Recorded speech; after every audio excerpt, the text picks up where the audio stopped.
ఇంకొకటి long term dreams ఏమైనా ఉన్నాయనుకోండి మనకి, వాటి కోసం చాలా రోజుల నుంచి అనుకుంటున్నా, ఇది కానే లేదు, లేకపోతే ఇది జరగాలి, ఇంకా 2 years తర్వాతనా 3 years తర్వాతనా, టైం అనేది పెట్టుకోవద్దు, మనం దేవుడికి వదిలేద్దాం ఎప్పటికే అని.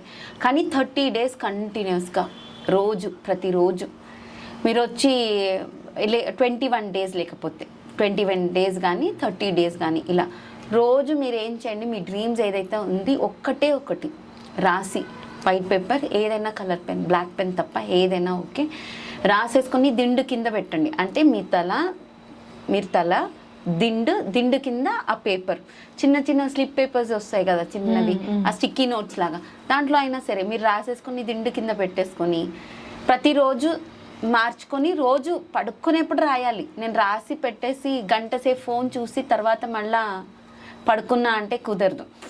రాసి దిండు కింద పెట్టేసుకోగానే కళ్ళు మూసుకొని పడుకోవాలి. ఇలా చేశారు అనుకోండి, విశ్వం అనేది టైం తీసుకొని మీకు చేసేస్తుంది. టైం ఇన్ ద సెన్స్ చెప్పలేం, 11 రోజుల్లో అయిపోవచ్చు, 9 daysలో అయిపోవచ్చు, 5 daysలో అయిపోవచ్చు, లేదు ఒక 9 months 1 yearలో కూడా ఆ వర్క్ని పట్టి అయిపోతుంది. వర్క్ని పట్టి in the sense we are giving more energy to our mind అనమాట. మన మైండ్లో ఎక్కువ ఎనర్జీ అండ్ సబ్కాన్షియస్కి ఇస్తున్నాం మనం, నేను ఇలా అవ్వాలి, నేను ఇదే చెయ్యాలి, ఇలా ఉంది అని. సో జరిగిపోతుంది అనమాట.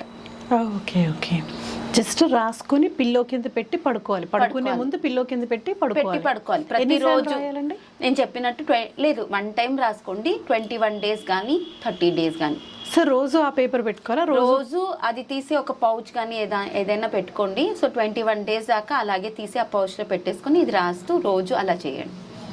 ఓకే, దెన్ మనకు కావాల్సింది జరిగిపోతుంది.